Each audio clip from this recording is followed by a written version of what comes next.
So you are not broken. Sex is not compulsory or mandatory. People can be happy in their lives and relationships without sex. Let's learn more about what pleasure looks like for you.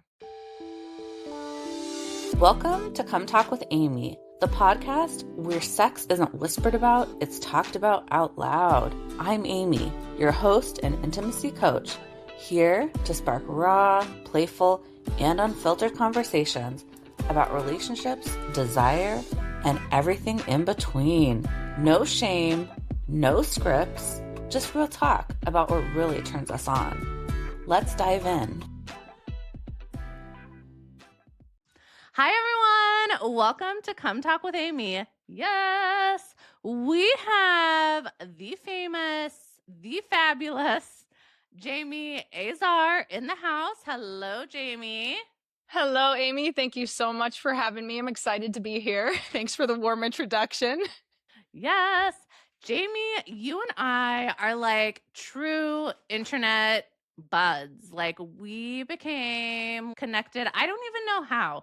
I don't know who was following who mutually. And then we just were liking each other's stuff, sliding in each other's DMs. We did a live last year around this time, actually, right? Yes, and I've been reflecting on the same thing about a year ago, and I have loved like the parallel journey we have shared, like in terms of entrepreneurial endeavors and having never met each other in person and just kind of sharing these fun journeys. So I feel the same way. It's been awesome. One day we will meet in person, hopefully sooner than later.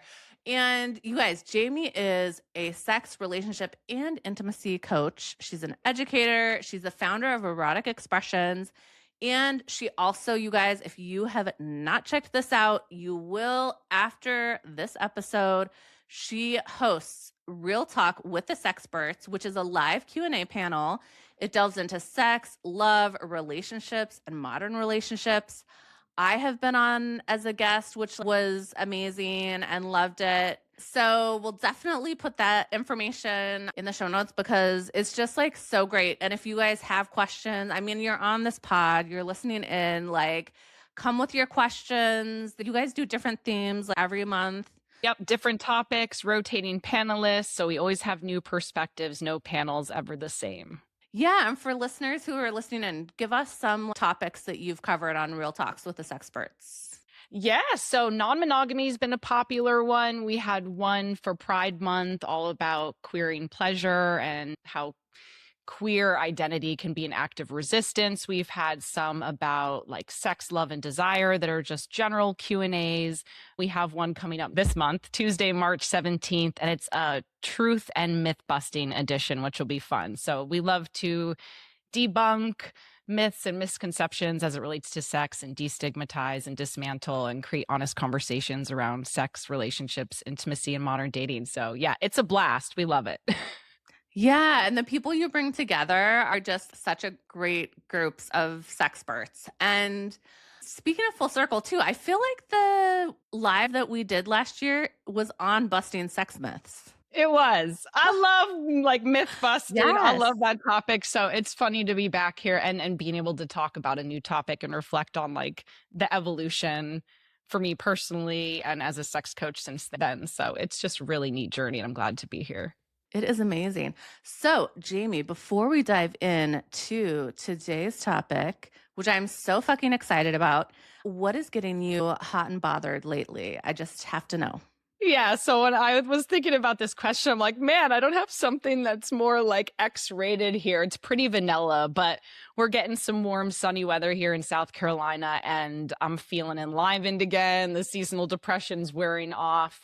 And I've been really turned on by just the act of creativity and creative expression and being in company with other people that are using creativity and art and their craft as liberatory tools and just like acts of resistance out there. So yeah, that's turning me on. It's getting me hot and bothered. It's not exactly sexual, but yeah, that's honestly the first thing that came to my mind. Not all pleasure is sexual. And I do have to say, it got me dripping. So, woo! I like it. Woo! And on that note, let's keep the hot, bothered, and dripping gossip going. So, today we are going to be talking about compulsory sexuality. So, Jamie, what is your definition of compulsory sexuality? It's essentially the belief that everyone is inherently sexual, that everyone desires sex and should center it in their lives and relationships in some way, right? And this idea that if they don't, something must be wrong with them psychologically, morally, or physically. And this definition and idea comes from one that I'm borrowing from Sharonda Brown, who's the author of Refusing Compulsory Sexuality, a Black asexual lens on our sex obsessed culture. So her Yes. definition has informed mine. Mine's a lot more watered down than hers. But yeah, essentially the idea that sex is mandatory, right? It's that we're inherently sexual beings. It's something we should want and desire, and that's central to our lives and relationships. And the framework can be particularly harmful to asexual folks, to aromantic folks, and just anyone who experiences the absence of desire, low desire, or doesn't fit into this default belief system, right? Wait, so you're telling me not everyone is sexual? Right? And not everyone has to be, right? And it seems kind of like antithetical almost, right? Like a sex coach talking about like not having sex, right? Giving people permission to not have sex, right? On their own terms. But yeah, that's right. That's what I'm saying. I Full love it. permission to not have sex, to have as much or as little or none at all. Well, and I love too that you brought in that it's not like they don't have to be, right? Because a lot of the times we should on ourselves, society shoulds on us, right? They create these expectations of us, which is funny and ironic. Like you should be sexual but not loudly sexual, because if you are, then that's like a no-no, right? But if you say that you're not at all, that's a no-no too, right? Yeah, and it's just one other area where people's sexuality or sexual desire or absence of that is policed, right? Is pathologized, is marginalized, is othered, regardless, right? And so this isn't a new concept. I referenced Sharonda Brown's book. Adrienne Rich wrote the essay Compulsory Heterosexuality and Lesbian Existence and talked about compulsory heterosexuality. But even historically, right, compulsory sexuality is literally ingrained, as we know, like the fabrics and frameworks of society, right? And it's connected to the ways in which it upholds capitalism and racism, right? And we know that compulsory heterosexuality is an outgrowth of compulsory sexuality, right? And also compulsory monogamy, right? All of these norms and frameworks and dictates that work to uphold these systems of oppression, right? And these norms. And again, they're cis heteronormative.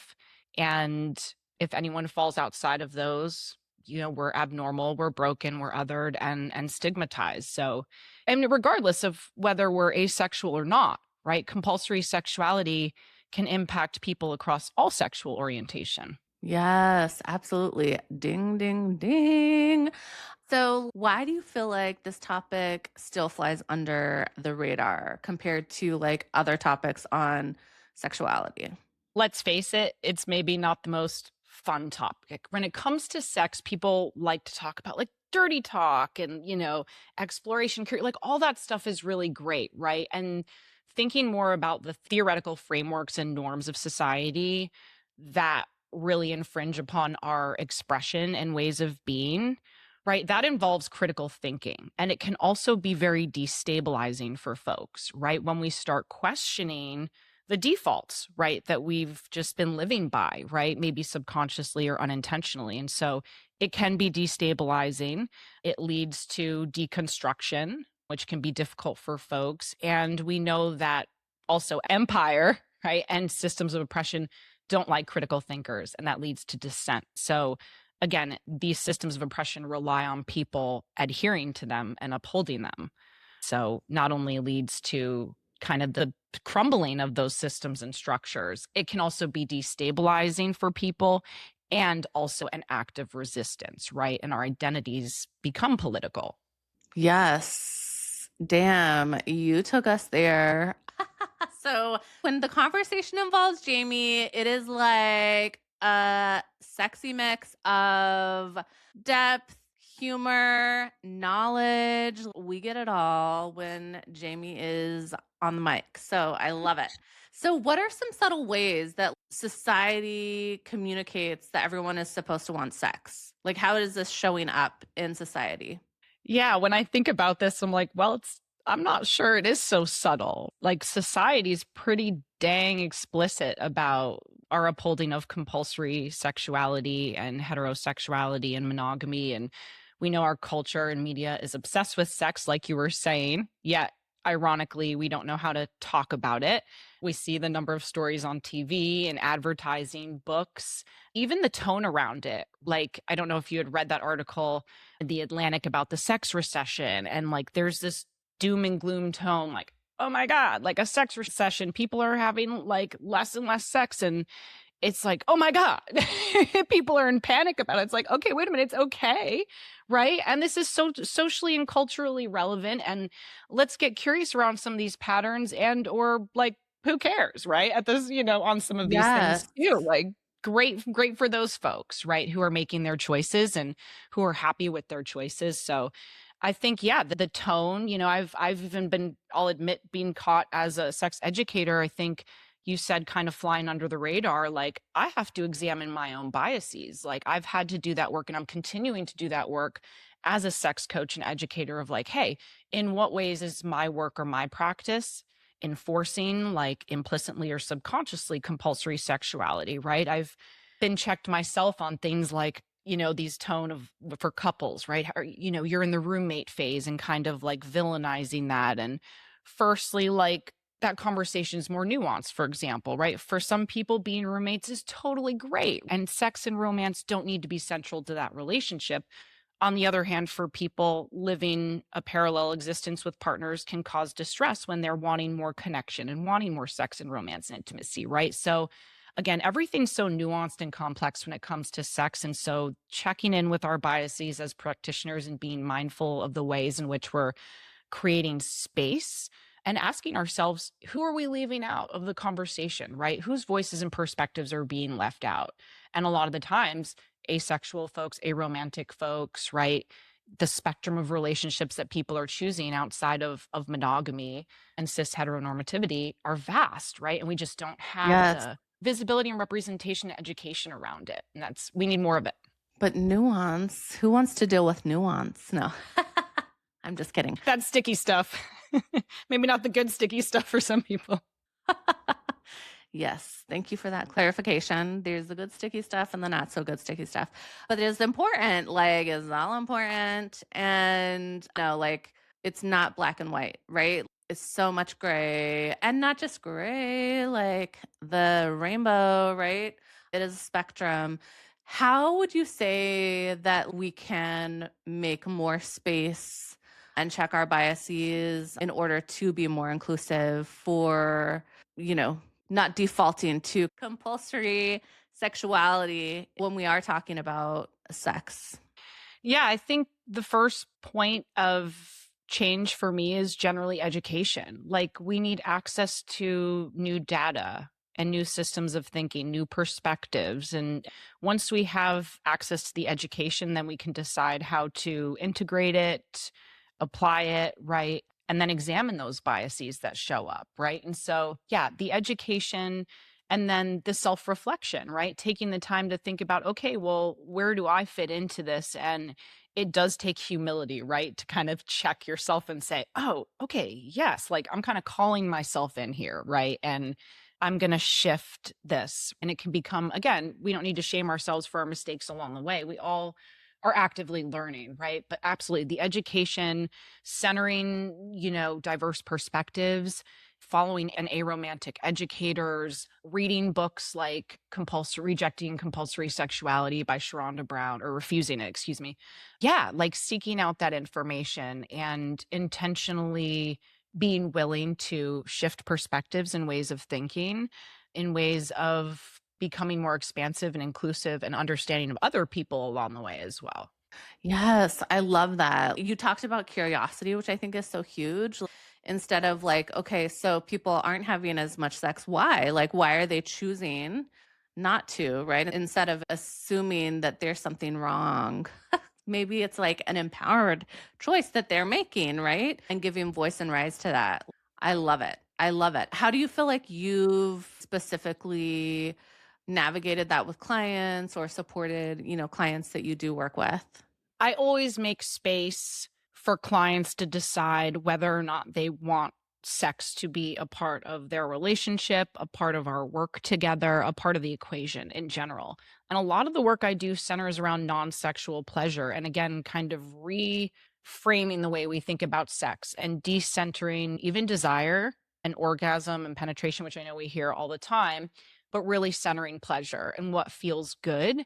And that's a whole journey that people can go on. And so I think starting there with folks and really getting, if sex is a part of people's life and their relationship and attraction, something they want to explore, then expanding their definition of sex, right? People come in with very narrow definitions. As I had a narrow definition before I became a sex educator, right? And was privileged enough to come into this like wealth of education and knowledge and like shift my own perspectives and broaden my own definitions, right? But yeah, I think those are some places to start. And also education, psychoeducation around desire and arousal and libido and responsive desire, right? Versus spontaneous. I know we've talked about that before. And just life changes and all of these different factors that can impact desire, right? And just giving people some glimpses into that information just helps to alleviate a lot of the shame and distress that comes from, again, compulsory sexuality and the assumption that we should be experiencing desire in a certain way. God, I love that so much. Yes, yes, yes. So fucking huge. And also, like, as you were talking, I was like, celebrate, like, help people celebrate and see that more out in the open of like non sexual pleasure, And I think too, like, as, somebody who works in this space and a lot of people I know that work in this space too, we're all, yes, sex is, fabulous if you want to have that, but like we're all working to expand people's definition of what pleasure is, right? I love that. Love it, love it, love it. So you mentioned people who are asexual or aromantic spectrum. So how does compulsory sexuality affect people who do identify as asexual or are on the aromantic spectrum? Yeah, so compulsory sexuality or allonormativity, which again is the idea that sex and sexual desire and attraction is central to people's experiences or relationships. Amatonormativity, right? The assumption that romance is central to people's relationships experience, all of that. It can, as mentioned, create a lot of distress for folks, a lot of shame, but also, yeah, it leads to a lot of that pathologization, right? Like we hear a lot of the times people will say, oh, you just haven't met the right person yet, or have you checked your hormones, right? Assuming again that something's physiologically wrong with someone, right? Or we assume, for example, that people have experienced trauma or abuse, and that's why they don't want to have sex, which for some people that might be the case, but that's not necessarily the case for everyone, right? So yeah, there can be kind of like a perverse, almost curiosity about it. There can be invalidation, almost shock and disbelief of like, oh, well, have you tried X, Y, and Z? Right. And again, that pressure to conform, to coerce, right? And again, that goes back to just it's destabilizing because we're all operating under the assumption, or so many of us, that everyone's sexual, right? This is something we want. And so it just is out of the norm, quote unquote. And absolutely, totally a great viable option to be asexual, to be romantic. And we know that people can have happy and healthy relationships when sex and romance is not centered, whether that's friendship, platonic relationship, queer platonic relationships, people in different forms of non monogamy. The intimacy is a spectrum. We can think about how do we define closeness and connection outside of sex.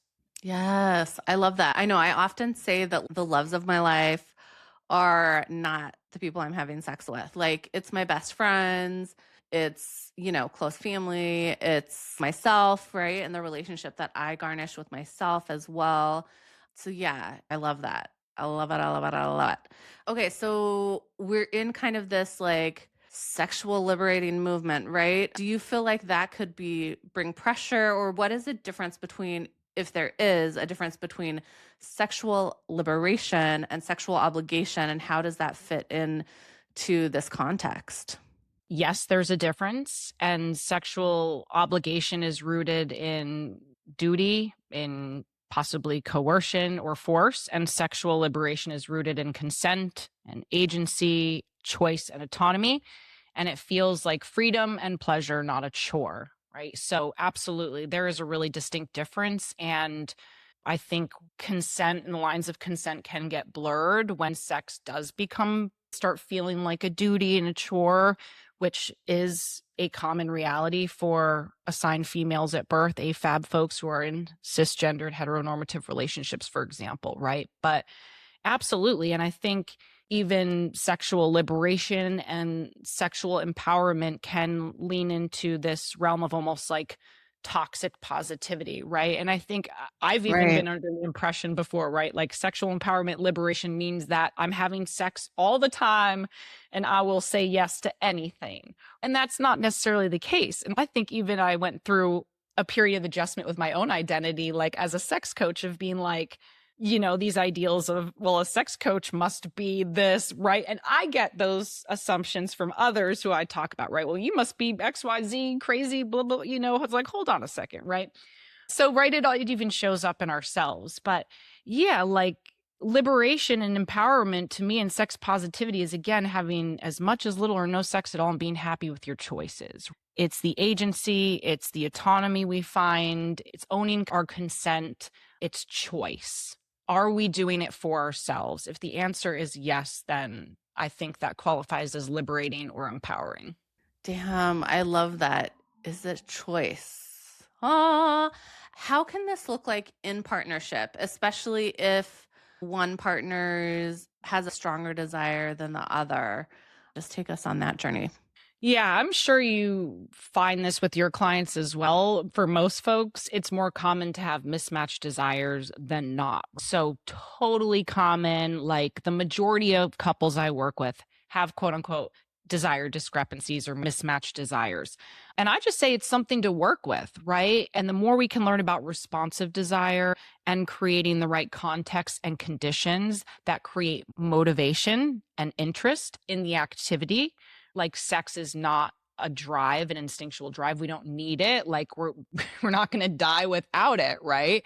So it really, for a lot of people, that motivation piece has to kind of be there. Like what's motivating us to want sex? And so I think firstly for couples, like talking about the discrepancies and then talking about the kind of sex they want to be having or intimacy or the ways in which they want to connect and making it a priority. And I know you spoke with Ian Kerner last episode about finding that window of willingness, which I really liked that analogy because some people don't like the idea of scheduling sex. For me, I do personally. I love it.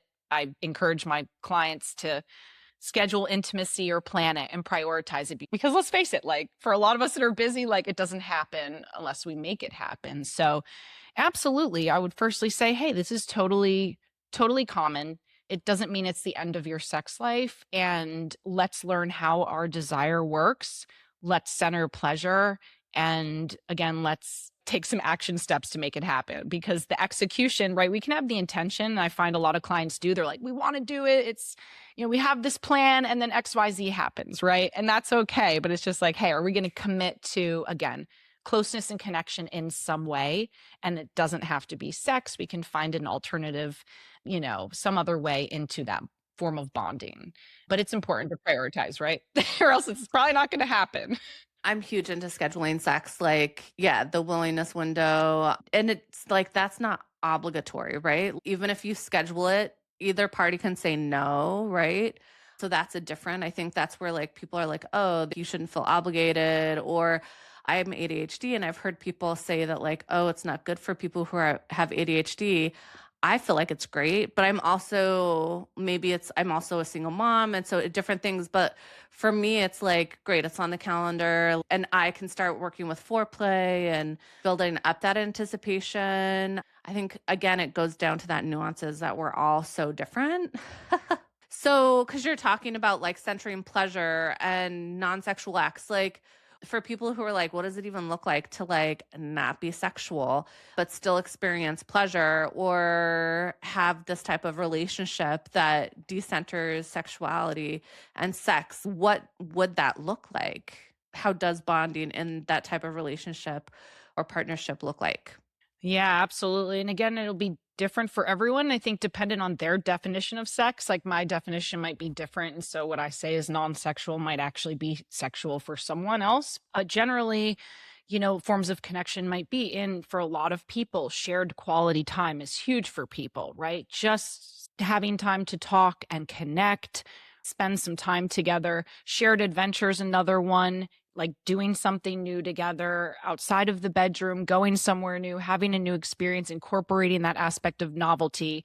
It could be touching, right? Physically touching, engaging your bodies, hugging, holding hands, dancing, cuddling, grooming, doing each other's hairs, right? Like their hairs. But there's so many. You might have Do more than your hairs. can I do your hairs? There's all these different I love ways, it. right? And they're very intimate. Like they can be caring. For some people, they might need to step out of the caretaking, right? Perhaps the caretaking has kind of quelled the erotic atmosphere for some, right? So they might need maybe, engaging their bodies like through massage or some type of like sensory exploration or a shower together, right? Can be great. Going out on a date. I think all of these, creating art, or going to an art museum. Like people can really find pleasure in the visual appeal and aesthetics of it all too. So, yeah, it's just again, possibilities are endless and let's get creative. Yeah. So I wonder too, though, because I know we're talking about like desire discrepancies for people who are listening at home, thinking like, am I asexual? Is it just a desire discrepancy or life's just overwhelming and it's kind of what's going on right now in the stress that I have in my life, et cetera. Like, what is a good way for people to kind of identify? I know obviously that's going to be nuanced too and like individual for everyone, but any kind of tips there to help people or things that you've worked with clients to help them identify how they may identify? Yeah. So firstly, I always respect that people are the arbiter of their own labels. Like if someone identifies as asexual or any type of identity, like absolutely, right? I would never question that. But to specifically answer your question, based on my understanding, the research I've done, the difference between asexuality and having low desire, right? If you're asexual, it probably is an extended duration and or right experience that you've never really had an interest in sex or experienced sexual attraction or desire, right? It's never really been a part of your interest. You don't care to have sex a part of your relationships. You never really have cared for that to be a part of your relationships. Like it's been a pretty stable and constant feeling within someone. And again, right, like someone can come into that identity and discover that they are asexual, and it can be different for everyone. Whereas I think someone with low desire will have experienced desire in the past and or up until recently, and there might be other external factors that are barriers or blockages to pleasure and desire, right? It could be stress, it could be mental load, it could be unresolved relational conflict, it could be perimenopause or menopause, right? It could be grief. It could be the fact that we're living in fucking fascist society, right? Like all of these fucking things, right? Could be My playing into libido has it. changed over the last couple of months for sure. Yeah, right. So, but I think that's different from it's like, hey, and generally people that are experiencing low desire are in distress because they want to feel that desire again, right? Whereas for asexual folks, they may not want to experience and or have never experienced or don't care to. If does I don't know if that makes sense. Yeah, no, that does make sense for sure. But what do you think like because we talked in the beginning about making space in society for these type of conversations, and we've talked throughout about, for changing the default as compulsory sexuality. So what kind of conversations as a sex educator and coach would you like to see in sex education that are currently missing in that dialogue right now? Yeah, I think more conversation around asexuality, aromanticism, compulsory sexuality, and more education and visibility and representation for the vast ways that, again, people are choosing to relate outside of monogamy, outside of a nuclear family. Right. There's all these great stories too of people, of best friends deciding, hey, we're going to buy a house together, right? And be kind of domestic mates, right? And share finances that don't, and that relationship has no sex or romance centralized, right? It's like, yes, like go do it on your own terms, right? And yeah, so I think just more visibility, representation, and celebration, and just giving people, again, the knowledge that these possibilities exist, right? For people to see themselves represented or be like, oh my God, like that's me, right? Or that's how I would love to have a relationship. I never knew I could really do that because we've been under the umbrella and facade of compulsory sexuality because we're following defaults, right? Without sometimes thinking about them, and or we haven't had the comprehensive sex education we deserve. So yeah, absolutely. I think that that's where I would start. Huge. Yeah. Like, and I love that too, that it's like you bring up such a good point as far as like people may, if they've identified for themselves, whether they've called themselves asexual or not, they may still just be like, I'm not going to get in a relationship because if I get in a relationship, that means I have to have sex, which I like have no desire to do. So I'm just going to stay outside of a relationship. And what I'm hearing you say is, which I totally agree with, is like, no, like, there's so many ways to relate and to be in relationship. So you don't have to limit yourself. And like, yes, to seeing more of this representation and people just like doing their own damn thing. Yeah, and having the language too. I think like the language is essential for people too to be able to again find the labels that work for them, to disidentify and to be able to communicate with others, right? Like, hey, this is how I identify, this is what it means for me, this is what I'm looking for. So it just I think overall enhances opportunities for relationship quality and satisfaction too. Absolutely. And how do people like, or what are your tips as far as having those conversations with one another? Are there tools that people can go to or, specific templates? I don't know if templates is the right here. Yeah. Yeah, and I don't think, no one is, mandated like or obligated to disclose if they don't want to. Like everyone You gets are to choose how mandated. everyone gets to choose how and when. But if you're open to it, I think dating apps can be a good place to like front load. And I'm all about front loading, to be honest. Like people are always like, I don't want to scare anyone away. I'm like, man, like I'm just all about being direct and upfront and transparent and kind of laying it out there at the beginning. I think it just makes it a lot easier. So, again, checking in with your capacity and what you feel comfortable sharing. Like, do I feel safe with that person? Right? Is this someone I can trust? So, I think that's important too, of course. But if all those things are in place, then yeah, I think front loading is the way to go. Yes, I love front loading. And like, yeah, obviously a trusted person. If you are doing dating apps, I love that because the thing is it's scaring people away. Like the people aren't going to click on you. And that's fabulous because you don't want to get attached to the idea of someone or someone only to find out that they are not in alignment? And I mean, that's like, isn't that dating in a nutshell 99% of the time? But it's great to find that, yeah, front loaded and find that up, like do the filtering as soon as possible. I'm all about that.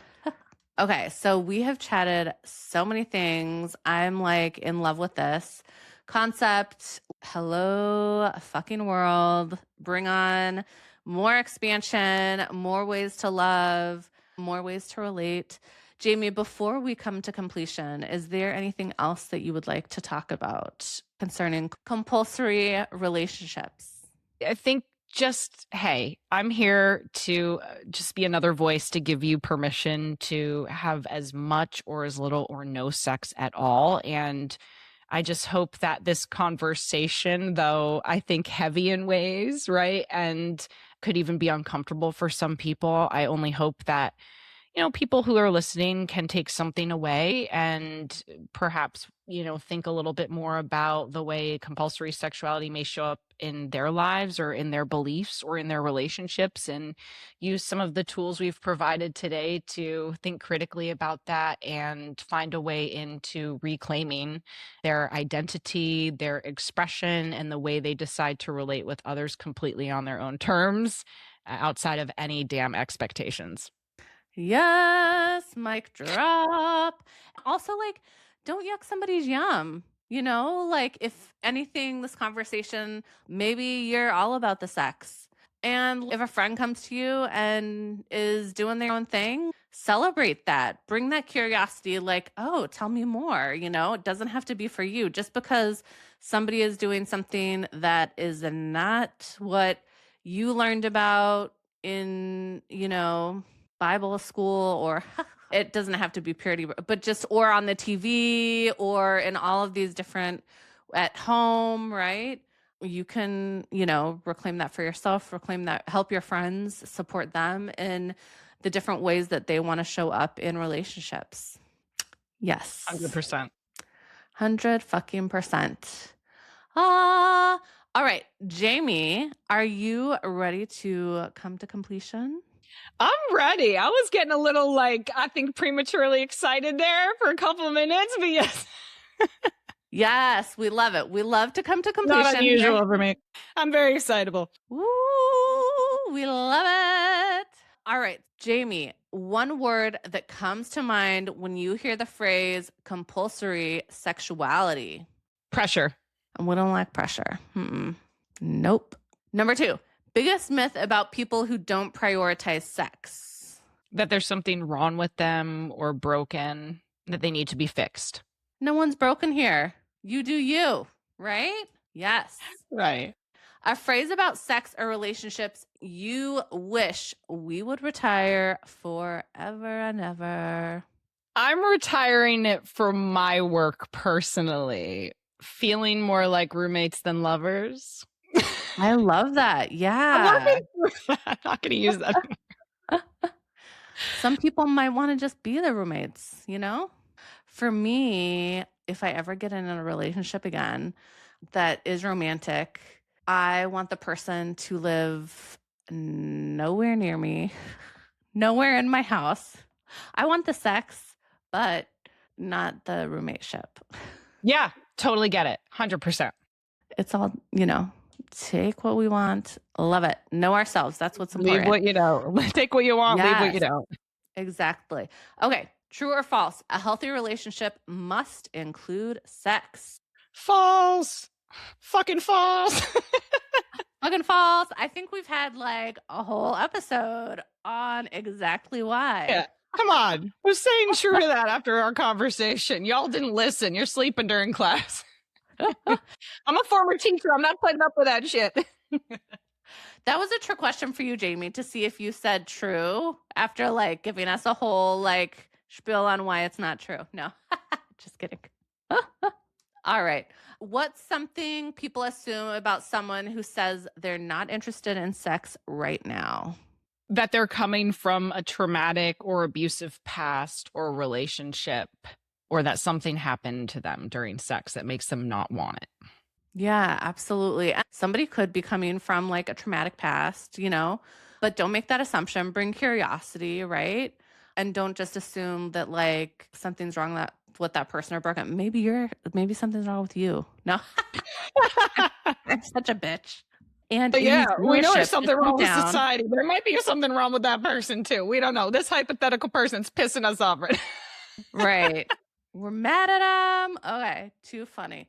Finish this sentence. Sexual empowerment also means having the power to blank. Not have sex. Ding, ding, ding, Seems to be a ding. pattern in this talk. You don't have to have sex if you don't want to, ever. All right. Oh, that reminded me. Okay. In the middle of coming to completion, Amy's telling a story. Do you know Glorious Broads? Like on social media, Instagram? No, I don't. It's this fabulous account. And this person interviews other women who are of like, you know, a fabulous, glorious age about different things in their life.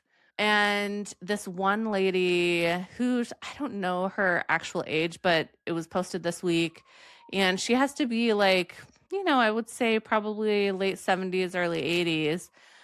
And she's being interviewed about why she decided to, like, she gave up men in her 40s. When she turned 40, she like gave up men. And so the question was like, why? And then, you know, do you miss it? And then do you miss sex? You know, and she's like, it took a while, but like, no, you know?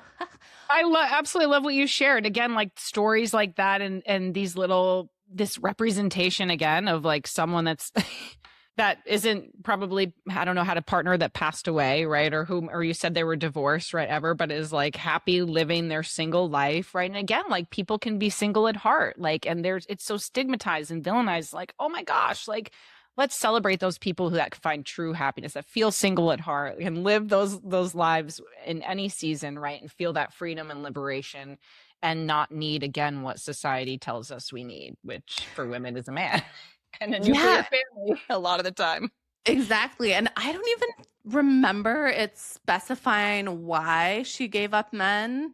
I don't know if she had a partner or not previously, but I just know that she was just like, I'm done with men, like full stop, and did not look back.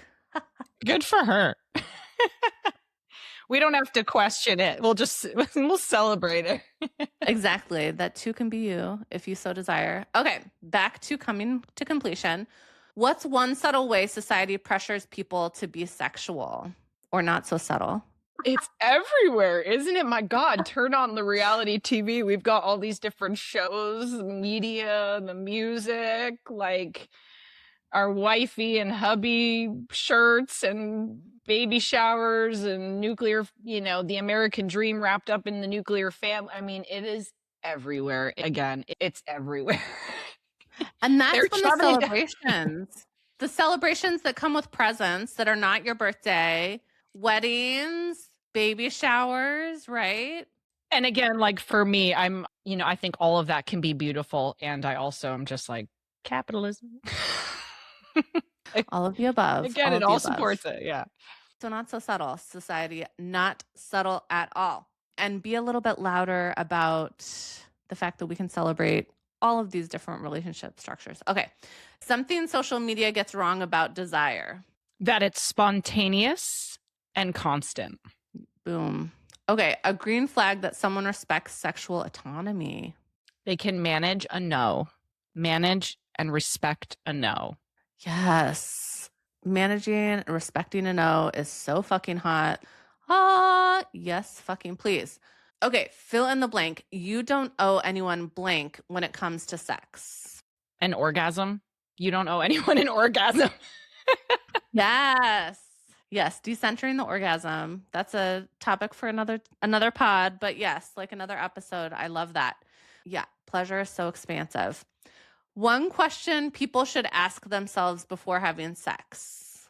Am I doing this for myself? And why am I having sex? Love it. What's more radical in today's culture, wanting a lot of sex or wanting none? I'm like, do we look at this scientifically, socially, culturally? I think it's more radical probably to not want sex. Right. Probably radical, more right, obviously, like going against the norms and expectations we've been talking about. But I think, again, that the idea that's born out of that is that everyone is having sex and everyone's having sex constantly, which isn't the case.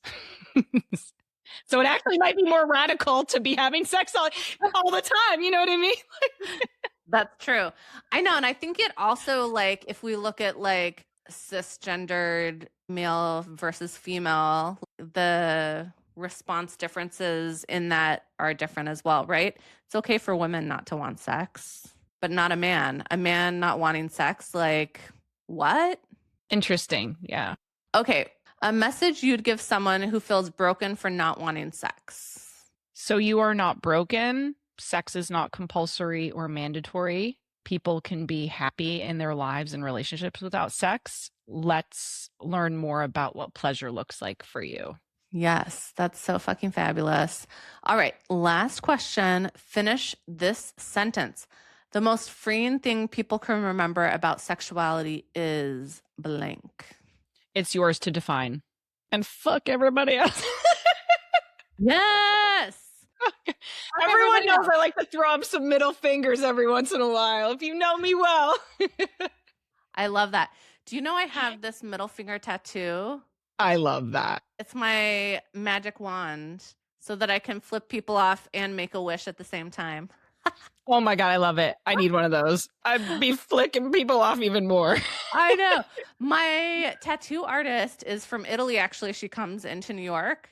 This is the second tattoo I have from her. And she was like, everybody knows like middle finger because of movies and things. But she was just like, isn't this like the fuck you finger? And I was like, yeah.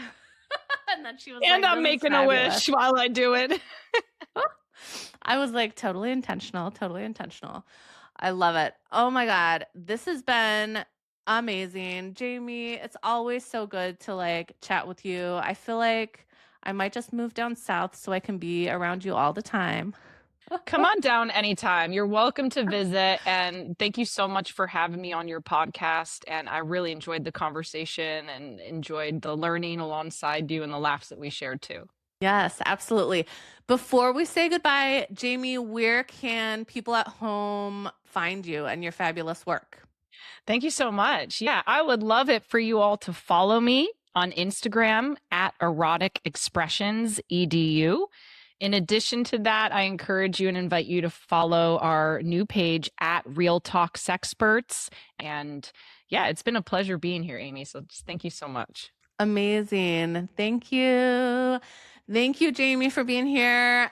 Our friends at home, we want to know, what things did you learn about today? What aha moments did you have? What are you like running home and texting the group chat about right now?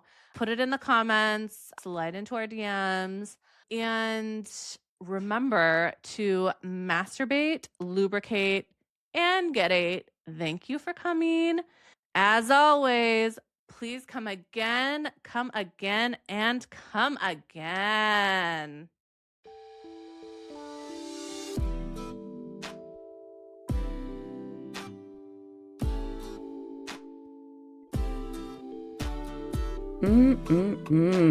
That's all for today, lover.